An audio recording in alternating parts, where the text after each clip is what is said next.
Hello everyone. आज हम हमारे स्ट्रेंथ ऑफ मटेरियल के क्लास में हम टॉर्सन ऑन शाफ्ट पे कुछ न्यूमेरिकल सॉल्व करने वाले हैं, जिससे कि हम समझेंगे कि किसी भी शाफ्ट में टॉर्सन किस प्रकार से लगता है और उसका आकलन हम किस प्रकार से करें, कैसे हम टॉर्सन की वैल्यू को फाइंड आउट करें और किस प्रकार से टॉर्सन किसी भी शाफ्ट में अप्लाई होता है और उसका लिमिट ऑफ रेंज क्या होता है कि कितने लिमिट तक के हम टॉर्क लगा सकते हैं। अगर हम उससे ज़्यादा लगाएंगे तो उसकी वजह से क्या हमें नुकसान देखने को मिल सकता है। इन सारी चीज़ों के बारे में आज हम हमारे लेक्चर में डिस्कस करेंगे। तो सबसे पहली बात टॉर्सन, हमने पिछली लेक्चर में पढ़ा था, समझा था कि टॉर्सन होता क्या है। इक्वल एंड अपोजिट डायरेक्शन का फोर्स लगता है दो टर्मिनल्स के बीच में, तो उसे ही हम क्या कहते हैं, शाफ्ट कहते हैं, टॉर्सन कहते हैं, सॉरी। तो इसको हम डायग्राम के माध्यम से भी हम समझने का प्रयास करेंगे। जैसे कि मान लीजिए, जस्ट ए मिनट। ओके, तो जैसे कि मान लीजिए कि आपके पास में एक शाफ्ट है। ओके, एक मान लीजिए कि आपके पास में ये हो गया आपका इंजन, ये हो गया आपका इंजन और ये हो गया आपका शाफ्ट, ये हो गया आपका शाफ्ट और ये हो गया आपका डिफरेंशियल और ये हो गया आपका ग्राउंड व्हील। ओके, और ये किसी बस का पिक्चर है, मान लीजिए ऐसा। तो ये जो इंजन है, ओके, ये किस डायरेक्शन में फोर्स को अप्लाई कर रहा है, ये मान लीजिए कि इस बस को आगे अगर इसको हमको लेकर के जाना है तो ये किस डायरेक्शन में फोर्स अप्लाई कर रहा है, क्लॉकवाइज डायरेक्शन में फोर्स अप्लाई कर रहा है। लेकिन क्या इसके क्लॉकवाइज डायरेक्शन फोर्स अप्लाई करने से ये बस आगे की ओर निकल जाएगा? क्योंकि ये नहीं निकलेगा। इसका कारण ये है कि बस का खुद का अपना एक सेल्फ लोड है। उस सेल्फ लोड से जब तक कि हम ज़्यादा फोर्स, ज़्यादा एनर्जी ना लगाएं, तब तक कि ये बस जो है आगे नहीं बढ़ेगा। अगर एग्जाम्पल के लिए मान लीजिए 5 किलो न्यूटन का फोर्स अगर बस का खुद का है, तो हमें क्या करना पड़ेगा, इंजन से एटलीस्ट हमें 5.1 किलो न्यूटन या मोर देन 5 किलो न्यूटन हमें फोर्स लगाना पड़ेगा बस को मूव करने के लिए। और ये एंटायर द डिस्टेंस हमें लगाते रहना पड़ेगा। जैसे हम लगाना बंद कर देंगे, ये जो बस है ये अपने आप क्या हो जाएगी, स्लो होकर के रुक जाएगी। तो जैसे कि ये क्लॉकवाइज डायरेक्शन में फोर्स लग रहा है, वैसे ही इस तरफ से क्या हो रहा है, ये एंटी क्लॉकवाइज डायरेक्शन से फोर्स लग रहा है। मतलब कि अगर हम शाफ्ट अगर इस प्रकार से लेते हैं, तो एक डायरेक्शन से अगर क्लॉकवाइज लग रहा है तो दूसरे डायरेक्शन से कैसा लग रहा है, एंटी क्लॉकवाइज डायरेक्शन। दूसरे डायरेक्शन से लग रहा है एंटी क्लॉकवाइज डायरेक्शन। ये है क्लॉकवाइज और ये है एंटी क्लॉकवाइज डायरेक्शन है। ओके, तो यही इक्वल एंड अपोजिट फोर्स जो लग रहे हैं, मतलब ये क्लॉकवाइज और ये एंटी क्लॉकवाइज डायरेक्शन में जो फोर्स लग रहे हैं, इसे ही हम क्या कहते हैं, टॉर्सन ऑन शाफ्ट कहते हैं। मतलब कि ये हो गया आपका शाफ्ट और ये क्या हो गया आपका फोर्स हो गया। ओके, मतलब ये आपका क्लॉकवाइज और ये आपका एंटी क्लॉकवाइज डायरेक्शन में फोर्स हो गया।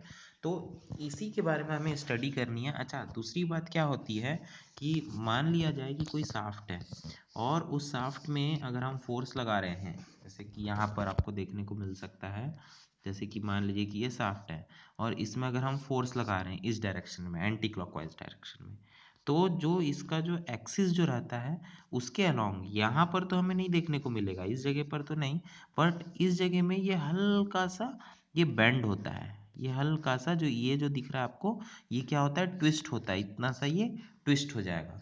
तो इस ट्विस्ट को हम क्या करते हैं, एक रेडियस जैसा हम बना लेते हैं और इस ट्विस्ट को हम क्या मानते हैं, इस ट्विस्ट को हम बोलते हैं एंगल ऑफ ट्विस्ट। ये किसके कारण से होता है, ये इलास्टिसिटी के कारण से होता है।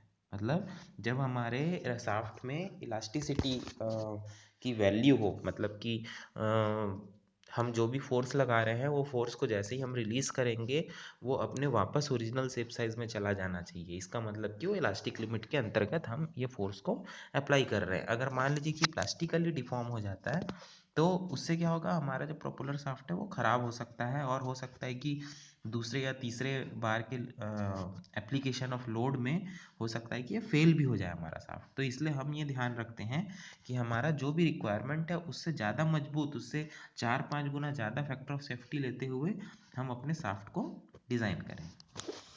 तो आइए देखते हैं कि न्यूमेरिकल्स में क्या बताया गया। हम बहुत सी चीज़ों को हम न्यूमेरिकल्स के माध्यम से भी समझने का प्रयास करेंगे कि क्या क्या इसमें देखते हैं, पॉइंट्स दिए हुए हैं। जैसे कि हम न्यूमेरिकल्स को देखते हैं तो यहाँ पर देखिए लिखा हुआ है, a solid steel shaft transmits 560 kilowatt at 300 RPM if the permissible shear stress is 60 newton per mm square, determine the suitable diameter of the shaft. तो यहाँ पर बहुत ही सिंपल तरीके से हमें क्या बताया गया है, डायमीटर जो है शाफ्ट का उसे हमें फाइंड आउट करना है। ओके, और ये सॉलिड शाफ्ट जो है ये 560 किलोवाट जो है ट्रांसमिट कर रहा है और 300 आरपीएम में रोटेशन कर रहा है। ओके, और if the permissible shear stress is 60 newton per mm square, मतलब जो परमिसिबल शियर स्ट्रेस का जो वैल्यू है वो है 60 newton per mm square. Okay, और दो तीन तीन वैल्यू हमें दी हुई है। तो हमेशा हमने ये डिस्कस किया है कि कोई भी क्वेश्चन जब भी हमारे सामने आए तो हमें क्या करना होगा, सबसे पहले उसका गिवन डेटा हमें लिखना होगा। गिवन डेटा के बाद में रिक्वायर्ड हमें फॉर्मूला लिखना होगा, और अगर उसका पॉसिबल है तो हमें उसका डायग्राम भी बनाना होगा। जैसे कि देखिए यहाँ पर डायग्राम बना हुआ है, ये इंजन है, ये कपलिंग शाफ्ट है, ये प्रोपेलर शाफ्ट, और ये आखिरी में डिफरेंशियल लगा हुआ है।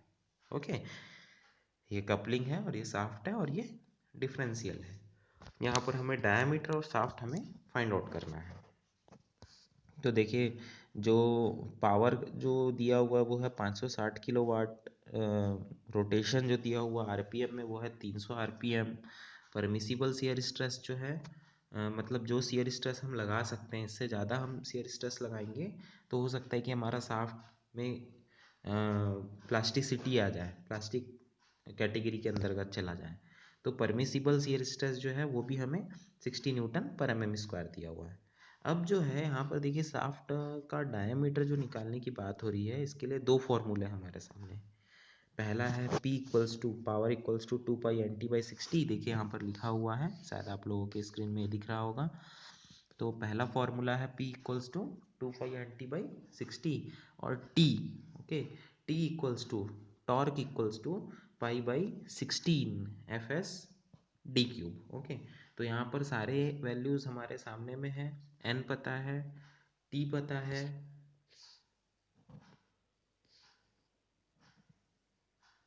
ओके, T नहीं पता है हमें, N पता है, और यहाँ पर FS हमें पता है। तो अब हमें क्या करना पड़ेगा, दोनों इक्वेशंस को आमने सामने रखना पड़ेगा जिसके आधार से हम इसकी वैल्यूज़ को फाइंड आउट कर सकें। तो देखिए यहाँ पर हमने सबसे पहले गिवन डेटा लिखा, उसके बाद में हमने फॉर्मूला लिखा। देखिए यहाँ पर हमने डायग्राम भी बनाया, पावर ट्रांसमिशन बाय शाफ्ट। अब देखते हैं कि इस न्यूमेरिकल में किया क्या जा रहा है। तो देखिए सबसे पहले ये टॉर्क का फॉर्मूला हमने लिखा है, इसमें क्या लिखे हैं 60p/2πn। ओके, ये जो पहले नंबर के फॉर्मूले को हमने क्या कर दिया है, क्रॉस मल्टीप्लाई करके 60p/2πn कर दिया है, और इसको हमने फाइंड आउट किया तो t का वैल्यू जो है वो 17.83 इंटू 10⁻6 आ गया। ओके, अब अगला जो है t equals to F S into π/16 D cube जो बताया जा रहा है। तो डी क्यूब का वैल्यू जो है वो है 16t/FS पाई। ओके, और 16 इंटू टी का वैल्यू हमने फाइंड आउट कर लिया है, और FS की वैल्यू भी हमें पता है, और इसके माध्यम से डी का वैल्यू हमें ज्ञात हो जाएगा। 1.514225 इंटू 10⁻6 का हम क्यूब रूट निकालेंगे तो डी का वैल्यू जो है वो आ जाएगा 114.83 mm। तो मेरे ख्याल से ये इस क्वेश्चन को हम थोड़ा बनाने का भी प्रयास करते हैं कि किस प्रकार से ये बन पा रहा है, देखते हैं।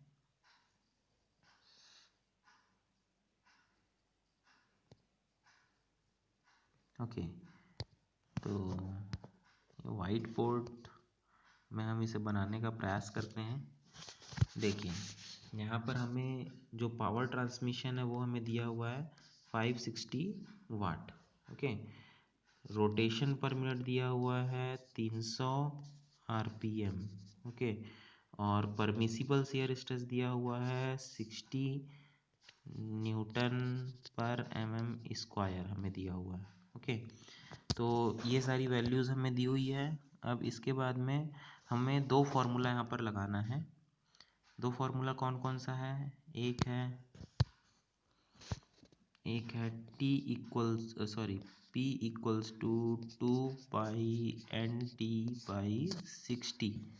ये हो गया पहला फार्मूला। ओके, दूसरा फार्मूला है ये हो गया P, और ये हो जाएगा T इक्वल्स टू π/16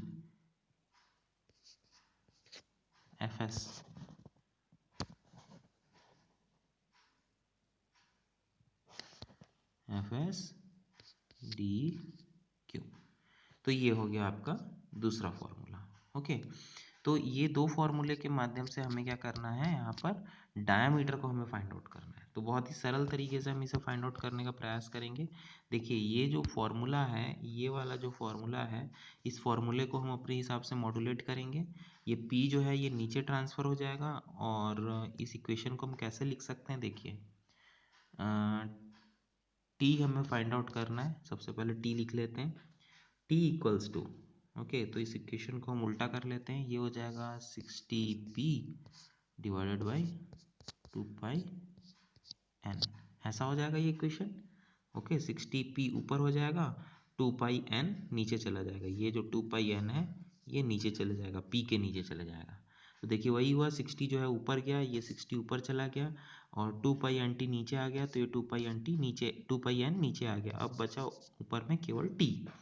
तो हम इसमें क्या कर सकते हैं कि इसमें पूरे के पूरे वैल्यूज़ को हम लिख करके ये फॉर्मूले के माध्यम से हम अपनी वैल्यूज़ को फाइंड आउट कर सकते हैं।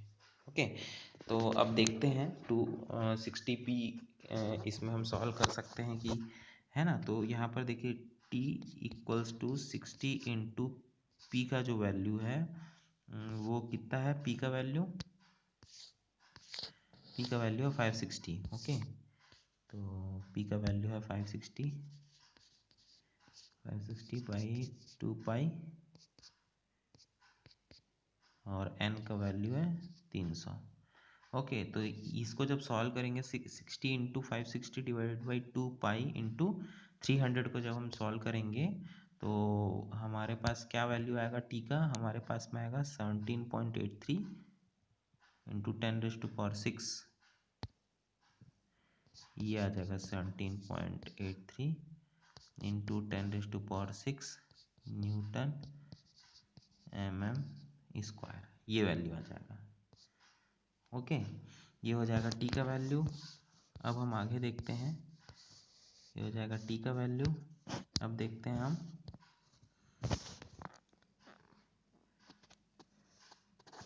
अब हमें फाइंड आउट करना है डी क्यूब के लिए, डी का वैल्यू हमें फाइंड आउट करना है। अब हम इसके लिए वर्कआउट करते हैं। तो इसका जो फॉर्मूला जो हमने लिखा था वो क्या लिखा था, जस्ट ए मिनट,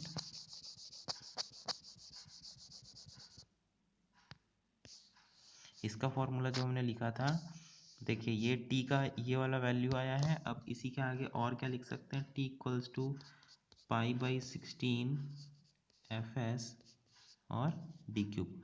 तो अब यहाँ पर ये जो टी का वैल्यू है उस वैल्यू को हम यहाँ पर ये वाली वैल्यू से लिख सकते हैं। तो यहाँ पर मान लीजिए 17.83 इंटू 10⁶ इंटू 16, ये वाला 16 ऊपर की ओर चला जाएगा, divided by pi into F S की क्या वैल्यू है, एफ एस की वैल्यू है, एफ एस की वैल्यू को ही हम सीधा सीधा लिख देते हैं। एफ एस की वैल्यू देखते हैं यहाँ पर, ये है 60। ओके, एफ एस की वैल्यू जो है 60 है, और इक्वल्स टू क्या हो जाएगा, डी क्यूब हो जाएगा। अब इसको जब हम सॉल्व करेंगे कि डी क्यूब के हिसाब से इस वैल्यू को जब हम सॉल्व करेंगे तो देखेंगे कि क्या वैल्यू आता है हमारे सामने में। तो देखते हैं यहाँ पर जो वैल्यू है वो है 1.514। देखिए ये वैल्यू आ जाएगा D cube equals to 1.514 into 10⁻⁶। Okay, ये वाला वैल्यू आ जाएगा। अब यहाँ पर ये वाले क्यूब को हम यहाँ पर इस प्रकार से लगा सकते हैं, ये क्यूब रूट यहाँ पर लग जाएगा और 1.514 इंटू 10⁻⁶ को हम यहाँ पर देख सकते हैं। ओके, तो d इक्वल्स टू क्या हो जाएगा 114 के आसपास में, mm के आसपास में हमारा डायमीटर ऑफ शाफ्ट आ जाएगा। तो डाया ऑफ शाफ्ट जो है वो क्या आ जाएगा d इक्वल्स टू 114 mm आ जाएगा। ओके, तो ये बहुत ही आसानी से हम इसे देख सकते हैं, बना सकते हैं। ये न्यूमेरिकल बनाने से हमारा कॉन्फिडेंस लेवल भी थोड़ा बढ़ता है न्यूमेरिकल की रिस्पेक्ट में। और तो यहाँ पर जो है हमने दोनों वैल्यूज़ को फाइंड आउट किया है, एक टॉर्सन को भी हमने निकाला है और डायमीटर ऑफ शाफ्ट की वैल्यूज़ को भी हमने यहाँ पर जो है फाइंड आउट किया है। तो इसी प्रकार से हमें और भी न्यूमेरिकल्स को सॉल्व करना है।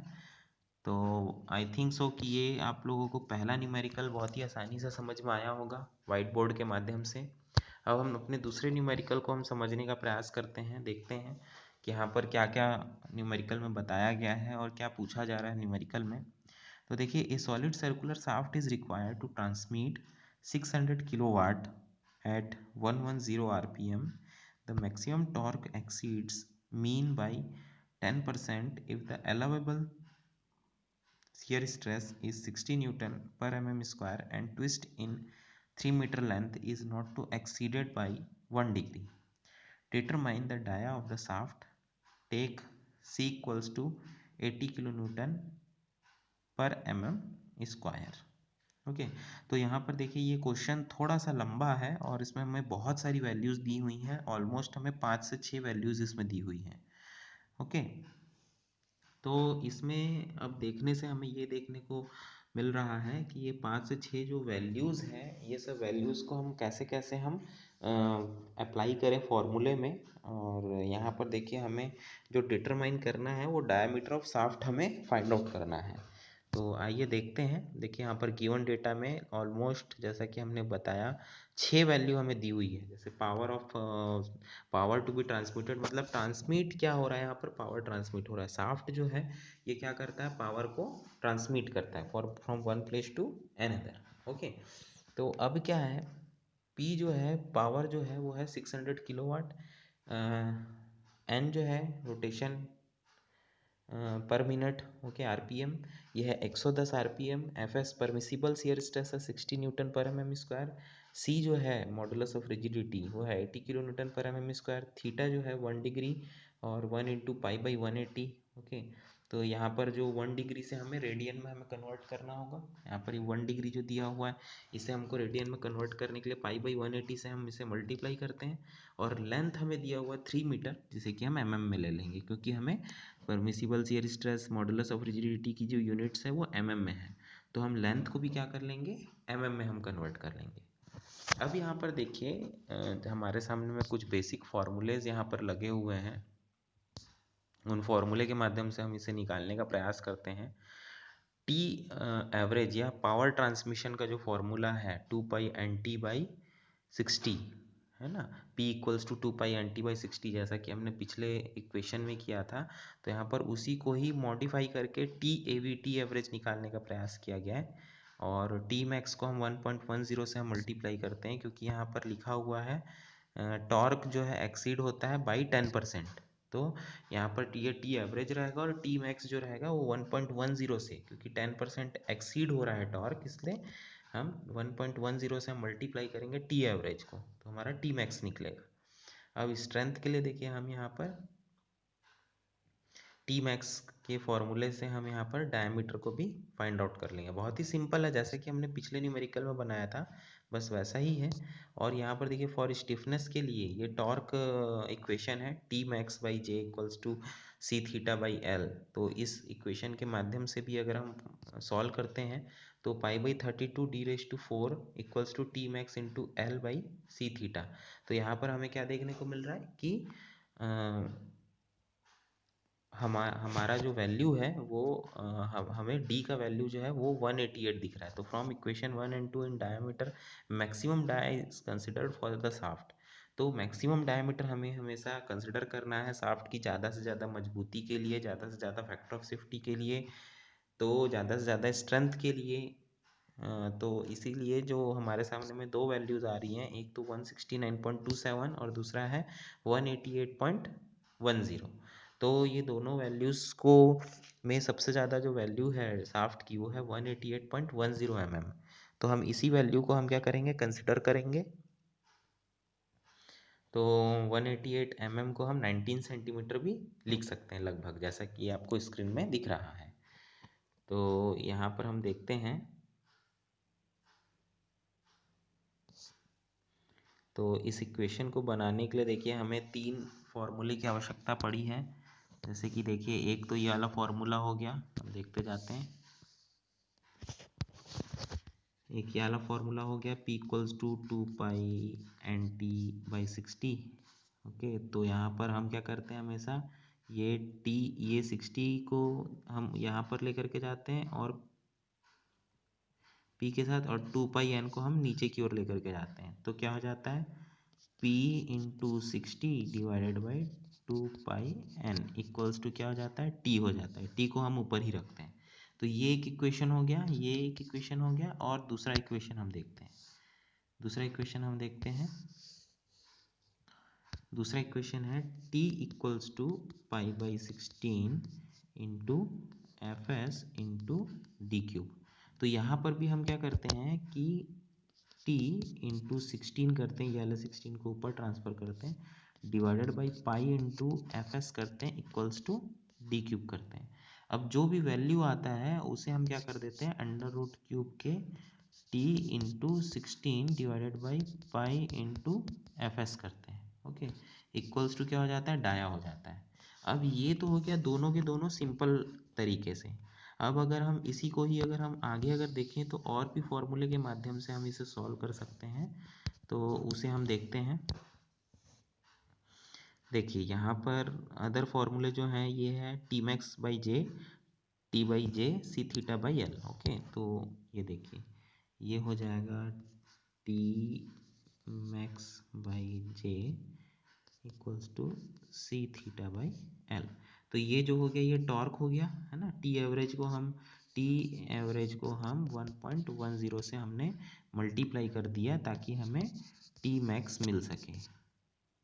ठीक है, इक्वल्स टू टी मैक्स हमें मिल सके। तो ये टी मैक्स हो गया, जे जो हो गया पोलर मोमेंट ऑफ इनर्शिया हो गया, जो कि क्या होता है π/32 इंटू d⁴ हो गया 32। ओके, तो ये हो गया जे पोलर मोमेंट ऑफ इनर्शिया। सी जो है मॉडुलस ऑफ रिजिडिटी, थीटा जो है एंगल ऑफ ट्विस्ट जो कि रेडियन में हमने निकाला था, एल जो है ये लेंथ ऑफ शाफ्ट हो गया। तो इस प्रकार से हम क्या कर सकते हैं, अपने सारे वैल्यूज़ को हम यहाँ पर फाइंड आउट कर सकते हैं, जो कि बहुत ही सिंपल तरीके से हम यहाँ पर उन सारी वैल्यूज़ को ऑब्टेन कर सकते हैं।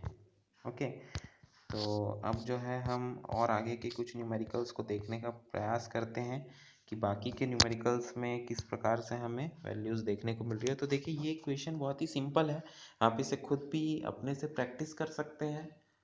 प्रैक्टिस करने से आपको भी बहुत सी चीज़ें और भी छोटी छोटी चीज़ें आपको समझ में आएंगी कि हम किसी भी, जैसे रेडियन में हमने क्यों कन्वर्ट किया, क्योंकि ये बेसिक फॉर्म ऑफ इक्वेशन को के कैटेगरी के अंदर आ सके, इसलिए हमने रेडियन में किया। अगर हम डिग्री से ही निकालने का प्रयास करते हैं तो हमारा वैल्यू जो है वो हो सकता है गलत आता। तो इसलिए जो फॉर्मेट जो है, जो परफॉर्मा जो है किसी भी इक्वेशन का, उस इक्वेशन के आधार से ही हमें सॉल्व करना होना चाहिए। अब देखते हैं, देखिए यहाँ पर ये 188 आ गया ये टॉर्सन के इक्वेशन से। अब आइए अब हम देखते हैं अगला इक्वेशन को। तो देखिए लिखा हुआ है a hollow shaft is 40 centimetre external diameter and 20 centimetre internal diameter. Okay, find the maximum torque it can transmit if the angle of twist is not to exceed 1.5 degree in a length of 12 metre. Take modulus of rigidity as 0.4 into 10⁻6 kilogram per centimetre square. Okay, तो देखिए यहाँ पर हमें चार value लगभग हमें दी हुई है। जैसे कि सबसे पहले देखिए यहाँ पर हमें एक्सटर्नल डायमीटर दिया हुआ है 40 सेंटीमीटर, इंटरनल डायमीटर दिया हुआ है 20 सेंटीमीटर, लेंथ दिया हुआ है 12 मीटर। ओके, ये साफ्ट के बारे में जानकारी दिया हुआ है। थीटा इक्वल्स टू 1.5 डिग्री, जो कि रेडियन में कन्वर्ट करने के लिए पाई बाई 180 से हम इसे मल्टीप्लाई करेंगे, पाई बाई 180 से। ओके, तो ये मल्टीप्लाई करने से 0.026 रेडियन आएगा।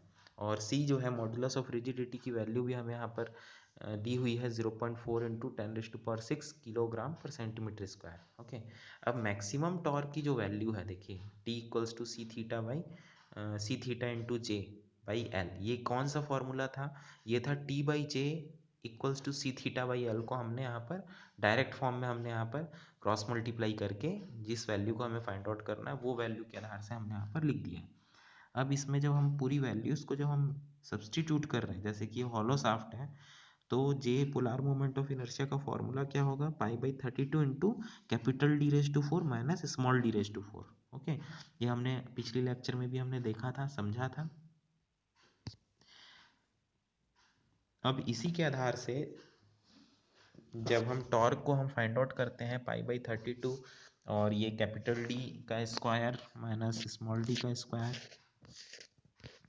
जब हम करते हैं तो ये 40⁻4 माइनस 20⁻4 हम देखेंगे, और इंटू सी जो है मॉडुलस ऑफ रिजिडिटी 0.4 इंटू 10⁻6 और थीटा जो है 0.026 डिवाइडेड बाई एल। एल क्या है? 12 मीटर को हमने सेंटीमीटर में हमने कन्वर्ट कर दिया है, 1200 सेंटीमीटर में।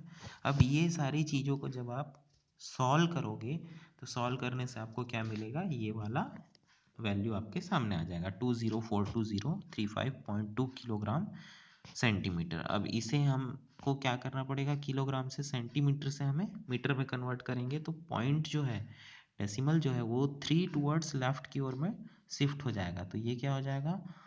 ये हो जाएगा 2042.035 किलोग्राम हो जाएगा। ओके, ये पॉइंट जो है थोड़ा सा गलत जगह पर लगा हुआ है, एक और आगे जाएगा। ओके ओके, ठीक है, ये सेंटीमीटर से मीटर में कन्वर्ट हुआ है इसलिए 2 ही डेसिमल आगे जा रहा है। ठीक है, okay, it is all right. तो मैक्सिमम टॉर्क जो हमें दिख रहा है वो क्या हमें दिख रहा है? 20420.35 किलोग्राम हमें दिख रहा है। तो आइए इस इक्वेशन को हम समझने का, क्वेश्चन को हम समझने का प्रयास करते हैं। हमें यहाँ पर एक रॉड दिया हुआ है जिसकी लंबाई जो है वो है 12 मीटर, और यहाँ से जो ट्विस्ट के कारण से ये जो ट्विस्ट जो है जो 360 है वो 1 डिग्री क्या दिख रहा है हमें? बेंड हो गया। जैसे कि अगर हम इधर से देखते हैं तो ये है इसका ये, और ये क्या हुआ है? ये यहाँ से 1 डिग्री का ये ट्विस्ट हो गया है। ओके, ये 1 डिग्री का ट्विस्ट हो गया ये बार जो है। ओके, ये बार जो है ये 1 डिग्री का ट्विस्ट हो गया यहाँ से।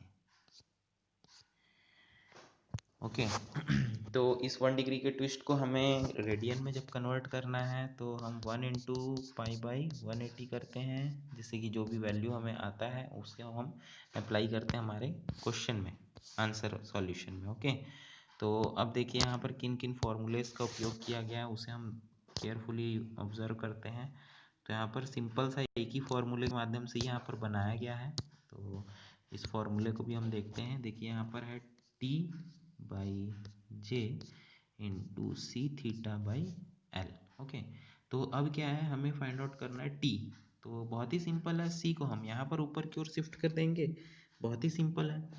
तो T equals to J into C theta by L हो जाएगा। ओके, तो थीटा क्या हो गया?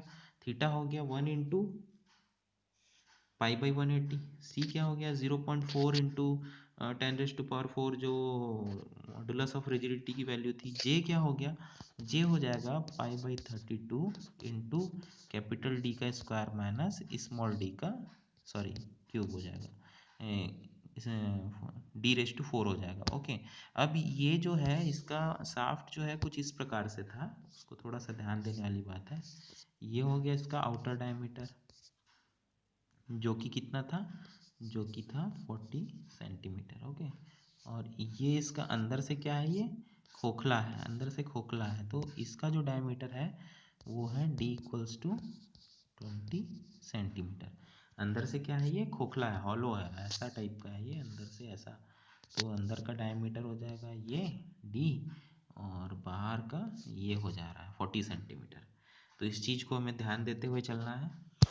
तो ये मेरे ख्याल से आप लोगों को शायद समझ में आ रहा होगा, ये हॉलो सिलेंडर है, हॉलो शाफ्ट है। तो अब इसके आगे अगर हम देखते हैं तो देखिए कि π/32 d⁻⁴ T max into L/c θ।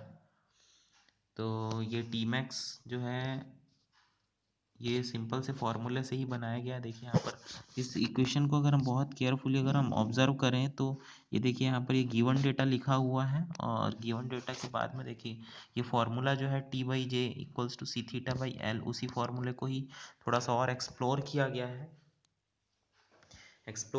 है यहाँ पर।